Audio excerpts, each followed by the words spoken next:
एक बहुत पुरानी कहानी है। राजा महाराजाओं की समय की कहानी है। एक सम्राट का छोटा बेटा बड़ा ही बदमाश किस्म का शरारती था। राजा की कोई बात न सुनता, बहुत शैतानी करता और वो सम्राट बड़ा ही क्रोधी टाइप का इंसान था। एक दिन अपने बेटे की शैतानियों से तंग आकर उसने अपने बेटे को घर से निकाल दिया। सम्राट के मंत्री ने उसे कहीं दूर छोड़कर आ गए। उस वक्त सम्राट का बेटा मात्र 8 साल का था। अब उस बच्चे के लिए बड़ी मुश्किल हो गई थी। अब राजा का बेटा अगर राजा ना रह जाए तो उसे और कोई कला आती ही नहीं है सिवाय भीख मांगने के। वो उतनी छोटी सी उम्र में भीख मांगने लगा और करता भी क्या, छोटा बच्चा था वो।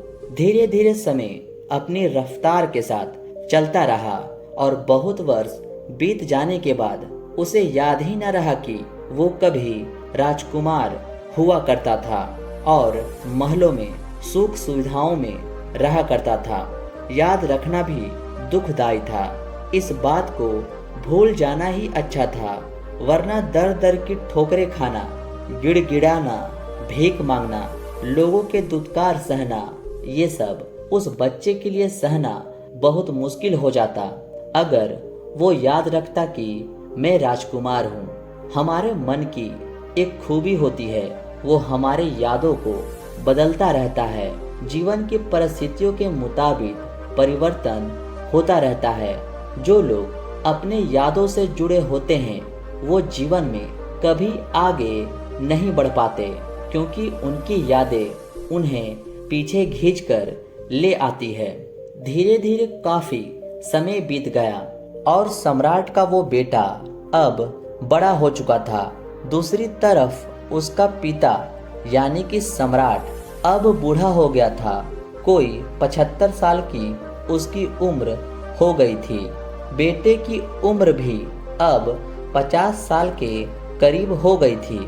संयोग ऐसा हुआ कि भटकते भटकते एक दिन सम्राट का बेटा अपने ही महल के सामने से गुजरा। उसे तो पता भी नहीं था, याद भी नहीं था कि ये उसका ही महल है। लेकिन बूढ़े बाप ने खिड़की से देखा और पहचान लिया।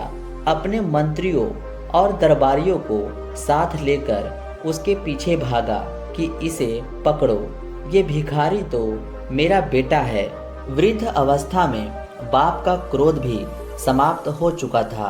युवा अवस्था में ताकत होती है, जवानी की शक्ति होती है, भयंकर क्रोध होता है। लेकिन वृद्धा अवस्था में खून ठंडा पड़ चुका था।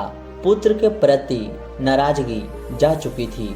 वो उसका इकलौता बेटा भी था, इस राज्य का उत्तराधिकारी था और बाप अब बूढ़ा हो चुका था। मरने के दिन करीब आ गए थे।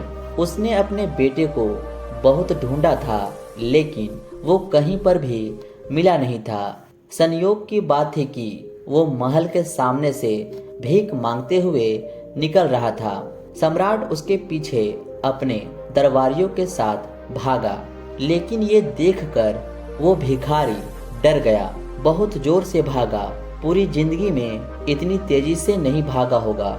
उसे लगा पता नहीं क्या मुसीबत हो गई है। शायद महल के सामने भीख मांगना बहुत बड़ा गुनाह है, इसीलिए ये मुझे पकड़कर मुझे सजा देने की कोशिश कर रहे हैं। क्या पता यहाँ का कानून ऐसा ही हो।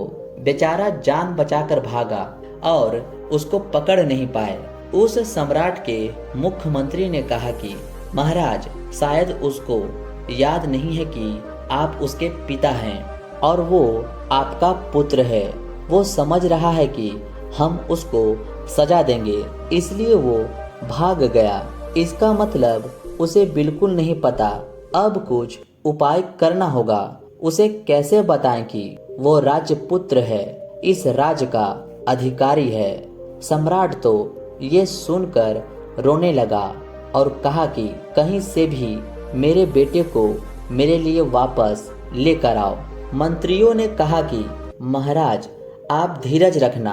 आप एकदम से उसको नहीं बताना कि वो आपका बेटा है।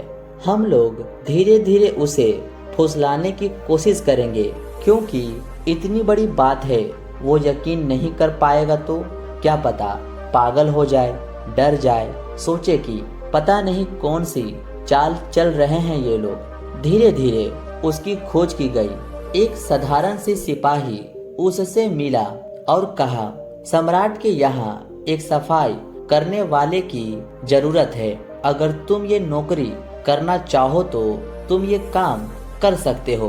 उस भिखारी को ये बात सही लगी। उसने सोचा कि भीख मांगने से अच्छा तो नौकरी कर लेना है, पर सफाई करने उसको आती नहीं थी। ये बात उसने सिपाही से कही, पर सिपाही ने कहा कि कोई बात नहीं, हम समझा देंगे, उसमें कौन सी बड़ी बात है, सफाई तो कोई भी कर सकता है। और उसके बाद वह भिखारी सफाई कर्मचारी के रूप में उस महल में काम करने लगा।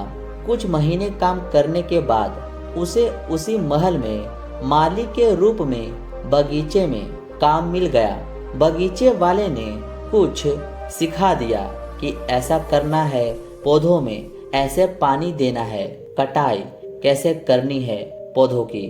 और अब उस भिखारी का अपने ऊपर कुछ विश्वास बढ़ने लगा था कि मैं राजमहल के बगीचे का माली हूँ। उसके भीतर कुछ गरिमा भी पैदा हुई, कुछ आत्मसम्मान पैदा हुआ।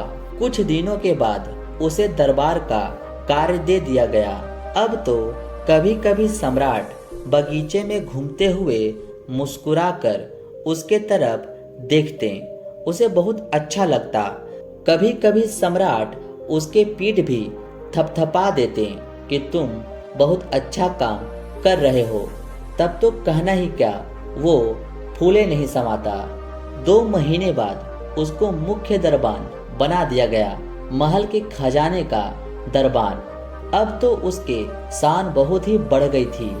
धीरे धीरे कदम दर कदम उसको फुसलाने की कोशिश की जा रही थी। वो खजाने का दरबान बन गया, वहाँ की चाबी उसके पास ही रहने लगी। अब अपनी ही नजरों में खुद का आदर बढ़ने लगा था। उसे लगा मेरी कोई योग्यता तो है, कुछ तो है मुझ में, जो मुझे इस खजाने का खजांची बना दिया गया। फिर एक दिन उसे मंत्री मंडल में शामिल कर लिया गया। अब तो कहना ही क्या, वह राजा के सलाहकारों में से एक हो गया था। उसे अपनी किस्मत पर भरोसा ही नहीं आता था। और एक दिन प्रधानमंत्री ने कहा कि मैं बहुत बूढ़ा हो गया हूँ, मेरी उम्र हो गई है और हिंदू धर्म की प्रथा के अनुसार अब मैं यह पथ छोड़ना चाहता हूँ और संन्यास्त होना चाहता हूँ, और मैं अपने जगह किसी योग्य उम्मीदवार को प्रधानमंत्री बनाने की सिफारिश करता हूँ। सम्राट ने मंजूरी दे दी, ऐसा ही किया जाए। उस भिखारी को भरोसा तो ना आता था कि मेरा भाग्य इतना अच्छा कैसे हो सकता है, मुझ में ऐसा कौन सा गुण है कि ये लोग देख पा रहे हैं। कभी कभी शक भी होता था, लगता था कि जरूर मैं कोई गुणवान आदमी हूँ, तभी तो मुझे प्रधानमंत्री बना दिया गया। अब तो राजा के पास आना जाना काफी बार होता था। एक दिन में 2-4 कुछ सलाह मशवरा करना होता और राजा बड़े सम्मान के साथ उसके सामने पेश आते थे। राजमहल के सभी लोग उसे बड़ा प्रेम और सम्मान देते थे। एक दिन सम्राट ने उससे कहा कि मेरा कोई बेटा नहीं है और मैं तुम में पुत्रवध देखता हूँ और तुम्हें अपने राज्य का उत्तराधिकारी बनाना चाहता हूँ। तुम्हारे नाम वसीयत लिखना चाहता हूँ। सोचो उस भूतपूर्व भिखारी पर क्या गुजरी होगी, कहाँ 2-2 पैसे के लिए, सूखी रोटी के लिए भीख मांगता फिरता था और आज सम्राट बनने का मौका मिल गया था। और फिर एक दिन सम्राट ने उससे कहा कि अब वक्त हो गया है, मैं थक गया हूँ और अब मैं भी अध्यात्म में डूबना चाहता हूँ। अब तुम राजपाट संभालो। उस दिन से वो भिखारी उस राज्य का सम्राट बन गया। एक दिन पुराने सम्राट ने उसे पास बुलाकर कहा कि अब मैं तुम्हें सच बता देता हूँ, तुम वास्तव में मेरे ही पुत्र हो। तुम ही इस राज गद्दी के अधिकारी हो। लेकिन अगर तुम्हें एकदम से यह बात कहते तो तुम्हें ये बात हजम नहीं होती, इसलिए 1.5 साल का समय खर्च हुआ।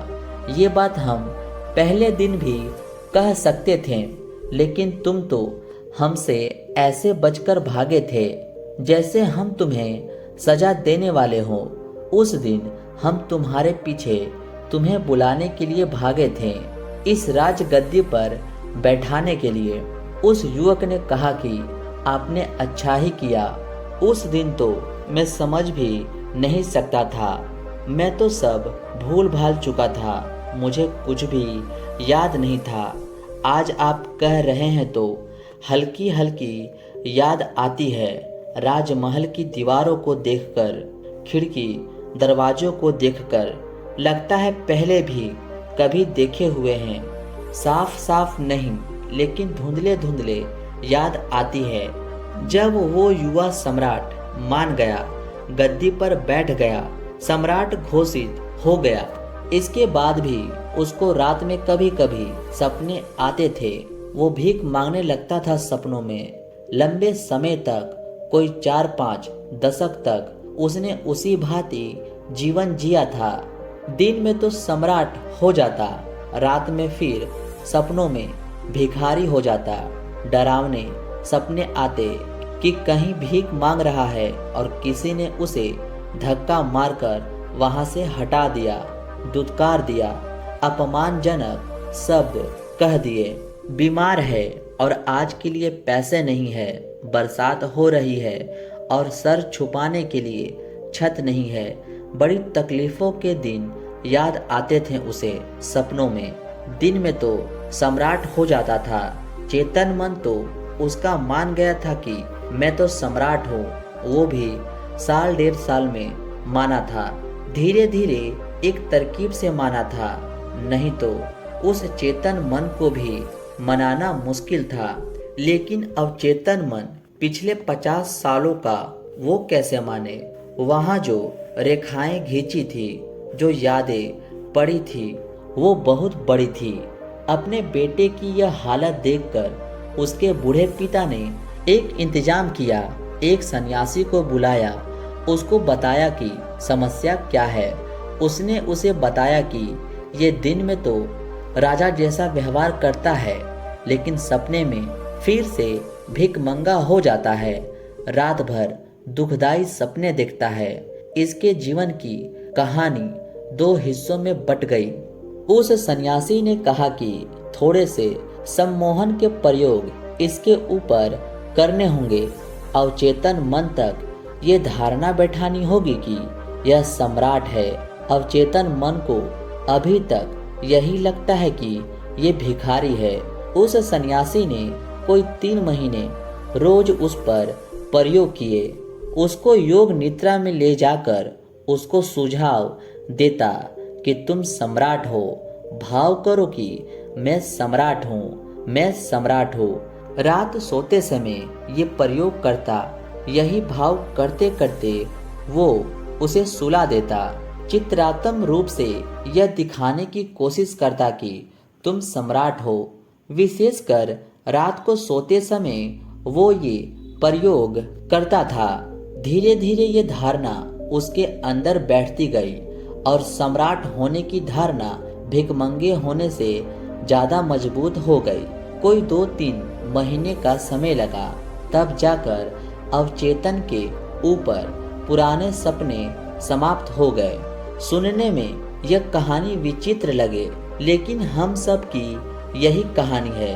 हम सब परमात्मा स्वरूप है।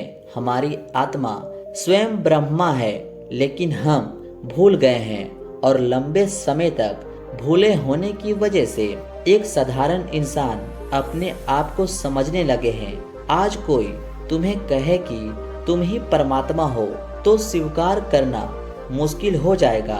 तुम हंसने लगोगे, तुम इसे मजाक समझोगे, क्योंकि हम लोग का अवचेतन मन अपने आप को एक साधारण इंसान समझने लगा है।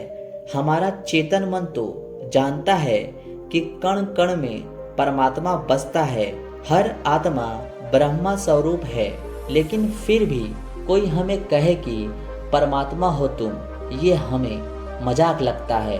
क्यों? क्योंकि हमारा अवचेतन मन उसको स्वीकार नहीं कर सकता। अगर हम योग निद्रा में जाकर कुछ प्रयोग माध्यम से अपने अवचेतन मन में कोई भी धारणा स्थापित कर लें, किसी भी तरह की धारणा जो भी हम अपने जीवन में पाना चाहते हैं, आनंद, खुशी या फिर धन दौलत या कामयाबी, सफलता, कुछ भी अगर योग निद्रा में जाकर ये प्रयोग किया जाए तो कोई भी काम, कोई भी सफलता बड़ी आसानी से प्राप्त की जा सकती है। बिस्तर में जाने के बाद और सोने से पहले जब हम आधी निद्रा में होते हैं, जब हमारा दिमाग बड़ी ही आसानी के साथ सम्मोहित किया जा सकता है, उस वक्त अगर हम अपने दिमाग में यह मंत्र दोहराते रहें कि जो मैं करना चाहता हूँ वो मुझे करना है, या जो भी हम हासिल करना चाहते हैं उसे मंत्र के भांति उस सम्मोहन वाली मनोदशा में हम दोहराते जाएं, तो कुछ हफ्तों के प्रयोग के बाद ही हमारा जीवन एकदम से विपरीत हो जाएगा। आप इस प्रयोग को जरूर आजमाइएगा और ऐसे ही प्रेरणादायी कहानी सुनने के लिए इस चैनल को सब्सक्राइब जरूर कर लें।